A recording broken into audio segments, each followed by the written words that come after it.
بسم اللہ الرحمن الرحیم۔ السلام علیکم ورحمۃ اللہ وبرکاتہ۔ بارش کی ہلکی ہلکی بوندیں آسمان سے برس رہی تھی۔ چھوٹے سے گاؤں کی کچی گلیوں میں مٹی کی خوشبو پھیلی ہوئی تھی۔ مسجد سے مغرب کی اذان کی آواز گونج رہی تھی۔ اسی گاؤں کے ایک چھوٹے مگر دیندار گھر میں دو بہنیں رہتی تھیں۔ بڑی بہن کا نام عائشہ تھا اور چھوٹی بہن کا نام زینب۔ دونوں ایک ہی ماں باپ کی اولاد تھیں، مگر دونوں کی طبیعت زمین و آسمان کا فرق رکھتی تھی۔ عائشہ نرم دل، صابر، نمازی اور اللہ پر توکل کرنے والی لڑکی تھی، جبکہ زینب خوبصورت تو تھی مگر دل میں حسد بہت رکھتی تھی۔ اسے ہمیشہ یہی لگتا کہ ہر اچھی چیز عائشہ کو کیوں ملتی ہے۔ اگر محلے والی عائشہ کی تعریف کر دیتی تو زینب کا چہرہ اتر جاتا۔ اگر ماں عائشہ کو دعا دے دیتی تو زینب اندر ہی اندر جلنے لگتی۔ ایک دن زینب نے غصے میں اپنی ماں سے کہا، امی آپ ہمیشہ عائشہ کی ہی تعریف کیوں کرتی ہیں؟ کیا میں آپ کی بیٹی نہیں ہوں؟ ماں نے پیار سے جواب دیا، بیٹی تعریف انسان کے اخلاق کی ہوتی ہے، تم بھی اپنے دل کو صاف کر لو، اللہ تمہیں بھی عزت دے گا۔ لیکن زینب کے دل میں حسد کی آگ مزید اٹھی۔ حسد کا آغاز عائشہ قرآن پاک کی تلاوت کرتی، والدین کی خدمت کرتی اور ہر وقت شکر ادا کرتی رہتی تھی۔ گاؤں کی عورتیں اکثر کہتی، ماشاء اللہ عائشہ جیسی بیٹی ہر گھر میں ہو۔ یہ جملے زینب کے دل پر تیر کی طرح لگتے۔ ایک رات زینب اپنے کمرے میں بیٹھی سوچ رہی تھی، آخر عائشہ میں ایسا کیا ہے، کیوں سب اسے پسند کرتے ہیں؟ شیطان نے اس کے دل میں وسوسے ڈالنے شروع کر دیے۔ اگلے دن عائشہ کے لیے ایک نیک اور دیندار رشتہ آیا۔ لڑکا شہر میں اچھی نوکری کرتا تھا اور دیندار خاندان سے تعلق رکھتا تھا۔ پورا گھر خوش تھا، مگر زینب کے دل میں آگ لگ گئی۔ اس نے سوچا اگر عائشہ کی شادی اتنے اچھے گھر میں ہو گئی تو سب لوگ اسے مزید عزت دیں گے۔ نہیں، میں ایسا نہیں ہونے دوں گی۔ پہلی سازش۔ رات کو سب سو گئے۔ زینب خاموشی سے اپنی خالہ کے گھر گئی جہاں رشتے والوں کا رابطہ تھا۔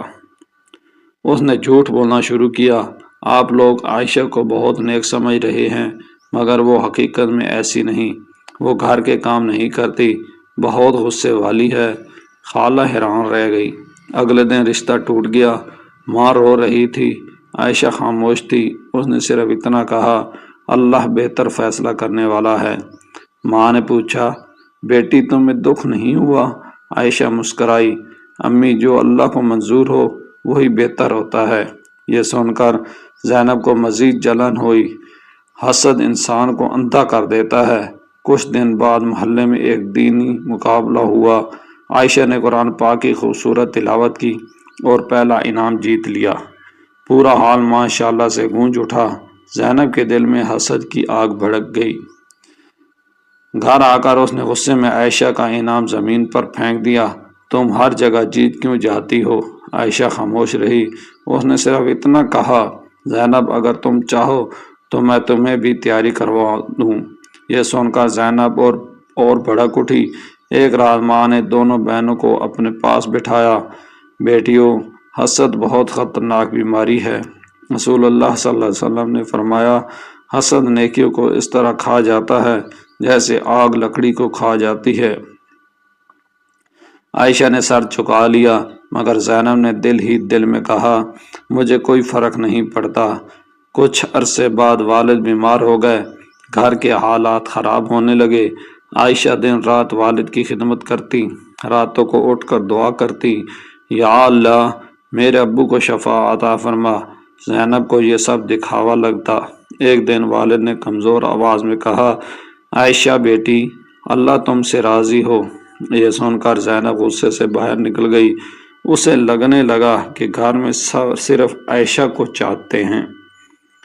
ایک دن زینب کی ملاقات ایک بری عورت سے ہوئی جو لوگوں کے درمیان نفرتیں پھیلانے کے لیے مشہور تھی۔ اس عورت نے کہا، اگر تم چاہو تو عائشہ کی عزت ہمیشہ کے لیے ختم کر سکتی ہوں۔ زینب نے پوچھا، کیسے؟ اس عورت نے مشورہ دیا کہ عائشہ پر جھوٹا الزام لگا دو۔ زینب شیطان کے بہکاوے میں آ گئی۔ محلے میں اچانک خبر پھیل گئی کہ عائشہ کسی لڑکے سے بات کرتی ہے۔ لوگ حیران تھے کیونکہ عائشہ کی نیکی سب جانتے تھے۔ ماں رو رہی تھی، والد خاموش تھے۔ عائشہ نے صرف کہا، اللہ سچ جانتا ہے۔ کچھ دن بعد حقیقت سامنے آ گئی کہ یہ سب جھوٹ تھا۔ محلے والوں نے زینب پر شک کرنا شروع کر دیا، لیکن عائشہ نے کسی کے سامنے اپنی بہن کا نام نہیں لیا۔ ایک رات زینب نے عائشہ کو تہجد میں روتے دیکھا۔ عائشہ دعا کر رہی تھی، یا اللہ میری بہن کے دل سے حسد نکال دے، اسے ہدایت دے دے۔ یہ سن کر زینب حیران رہ گئی۔ میں اسے نقصان پہنچاتی رہی اور یہ میرے لیے دعا کر رہی ہے۔ پہلی بار زینب کے دل میں ندامت پیدا ہوئی۔ کچھ دن بعد زینب شدید بیمار ہو گئی۔ ڈاکٹر بھی بیماری سمجھ نہ سکے۔ رات کو اسے بے چینی ہوتی، دل گھبراتا، سکون ختم ہو گیا۔ اسی حالت میں اس نے دیکھا کہ عائشہ اس کے سرہانے بیٹھی اس کے لیے دعا کر رہی ہے۔ زینب کی آنکھوں سے آنسو نکل آئے۔ میں نے تمہارے ساتھ بہت برا کیا، تم پھر بھی میری خدمت کیوں کر رہی ہو؟ عائشہ نے نرمی سے کہا، کیونکہ اسلام ہمیں معاف کرنا سکھاتا ہے۔ زینب پھوٹ پھوٹ کر رونے لگی، مجھے معاف کر دو عائشہ، رشتہ بھی میں نے توڑوایا تھا، الزام بھی میں نے لگایا۔ ماں یہ سن کر حیران رہ گئی۔ گھر میں خاموشی چھا گئی۔ عائشہ نے فوراً اپنی بہن کو گلے لگا لیا۔ اللہ بھی معاف کرنے والوں کو پسند کرتا ہے۔ یہ سن کر سب کی آنکھیں نم ہو گئی۔ اللہ کی رحمت، زینب نے سچی توبہ کر لی، نماز کی پابند ہو گئی، قرآن پڑھنے لگی۔ اب جب کوئی عائشہ کی تعریف کرتا تو زینب خوش ہوتی۔ ایک دن ماں نے دونوں بہنوں کو ساتھ بیٹھا دیکھا تو ان کی آنکھوں میں خوشی کے آنسو آ گئے۔ انہوں نے کہا، آج میرا گھر جنت کا ٹکڑا لگ رہا ہے۔ کچھ مہینوں بعد عائشہ کے لیے دوبارہ ایک نیک رشتہ آیا۔ اس بار زینب نے خود آگے بڑھ کر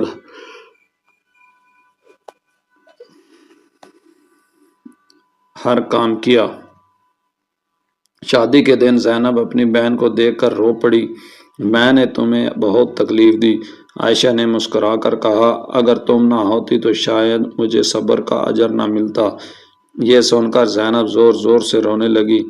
رخصتی کے وقت عائشہ نے اپنی بہن کے کان میں کہا، دل کو حسد سے پاک رکھنا، کیونکہ سکون صرف صاف دل والوں کو ملتا ہے۔ ناظرین، حسد انسان کی نیکیوں کو جلا دیتا ہے۔ جو دوسروں کی خوشیوں پر جلتا ہے وہ کبھی سکون نہیں پا سکتا۔ قرآن ہمیں سکھاتا ہے کہ دل صاف رکھو، دوسروں کے لیے خیر چاہو، معاف کرنا سیکھو اور اللہ کے فیصلوں پر راضی ہو جاؤ، کیونکہ جو اللہ پر راضی ہو جاتا ہے اللہ اسے دنیا اور آخرت دونوں میں سکون عطا فرماتا ہے۔ رات کے آخری پہر دونوں بہنیں ساتھ بیٹھی قرآن پاک کی تلاوت کر رہی تھیں۔ گھر میں عجیب سا سکون تھا۔ ماں نے آسمان کی طرف دیکھا اور آنسوؤں کے ساتھ کہا، یا اللہ ہر گھر کو حسد سے بچا لے، آمین یا رب العالمین۔ تو پیارے ناظرین، مجھے امید ہے کہ آپ کو میری ویڈیو بہت پسند آئی ہوگی۔ ایسی مزید ویڈیوز دیکھنے کے لیے میرے چینل IM Stories New کو سبسکرائب کریں اور ویڈیو کو زیادہ سے زیادہ لوگوں کو شیئر کریں تاکہ ایک سبق آموز سب تک پہنچ سکے۔ شکریہ۔